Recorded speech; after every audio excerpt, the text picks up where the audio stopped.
Lucas, le chaton effrayé. Lucas était un petit chat qui vivait dans une maison chaleureuse avec sa maîtresse, Anna, une gentille dame qui adorait les plantes et faisait les meilleures tartes aux pommes du quartier. La maison était pleine de petits coins parfaits pour qu'il puisse se reposer, et il passait ses journées allongées sur le canapé ou près de la cheminée, ronronnant de bonheur. Cependant, il y avait une chose que Lucas ne faisait jamais, sortir de la maison. Même avec les fenêtres ouvertes et la porte entr'ouverte, il restait à l'écart de l'entrée. Lorsqu'un oiseau se posait dans le jardin ou que le vent soufflait en apportant des senteurs de fleurs et d'herbes fraîches, il regardait avec curiosité, mais s'éloignait aussitôt. Le monde extérieur lui semblait immense et effrayant. Anna respectait toujours son rythme. « Tout va bien, mon petit. Tu sortiras quand tu te sentiras prêt ?» disait-elle en caressant sa tête. Un matin, quelque chose d'inhabituel se produisit. Anna oublia la fenêtre de la cuisine ouverte avant de partir au marché. Comme à son habitude, Lucas grimpa sur le rebord pour observer les oiseaux. Mais cette fois-ci, il vit quelque chose qui le fit écarquiller les yeux. Un petit chaton jouait avec une feuille dans le jardin. Il semblait s'amuser tellement que Lucas ne put résister et laissa échapper un miaulement discret.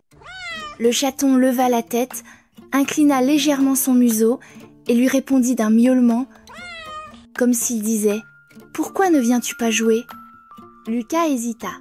Il regarda à l'intérieur de la maison, où il était en sécurité, puis à l'extérieur, où le soleil brillait et où les fleurs dansaient au gré du vent. Quelque chose en lui l'encouragea. Lentement, il sauta dans le jardin. Au début, il marcha prudemment, sentant la fraîcheur de l'herbe sous ses pattes. Le chaton courut vers lui, toucha son museau et s'éloigna en courant, comme pour lancer une partie de cache-cache.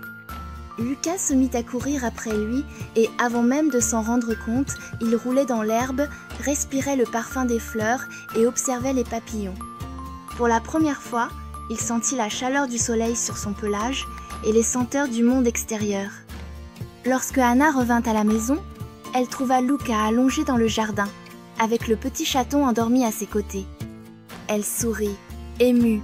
« Ah, Lucas, je savais que tu étais plus courageux que tu ne le pensais. » À partir de ce jour, Lucas sortit dans le jardin tous les jours. Il aimait toujours le confort de la maison, mais il savait désormais que le monde extérieur pouvait être merveilleux aussi. Et chaque fois qu'il hésitait, le chaton qu'Anna avait adopté était là pour l'entraîner dans un nouveau jeu. Ainsi, Lucas découvrit que la vie pouvait être encore plus belle lorsque l'on fait le premier pas pour affronter ses peurs. Lila, la chenille rêvante.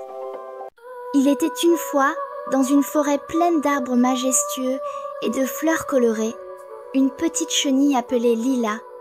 Malgré la beauté qui l'entourait, Lila se sentait triste. Tandis qu'elle rampait lentement sur les feuilles, elle entendait les commentaires des autres animaux. « Regardez cette chenille, si petite et si lente !» disait le lapin en courant. « Je pense que tu ne seras jamais aussi belle que les papillons qui volent ici », commentait la coccinelle en survolant sa tête. Ces paroles blessaient le petit cœur de Lila. Elle essayait de cacher sa tristesse, mais au fond d'elle, elle se sentait seule et inférieure. Chaque soir, elle s'allongeait sur une grande feuille et regardait le ciel étoilé, se demandant si un jour elle serait aussi spéciale que les autres animaux de la forêt. Un jour, alors qu'elle explorait un coin différent de la forêt, Lila trouva un papillon posé sur une fleur. Elle s'appelait Bella et avait des ailes vibrantes et scintillantes. Le papillon lui sourit. « Tu es belle telle que tu es, tu sais ?» dit-elle avec douceur. « Et plus important encore, quelque chose de très spécial t'attend. » Lila était confuse. « Moi, spécial?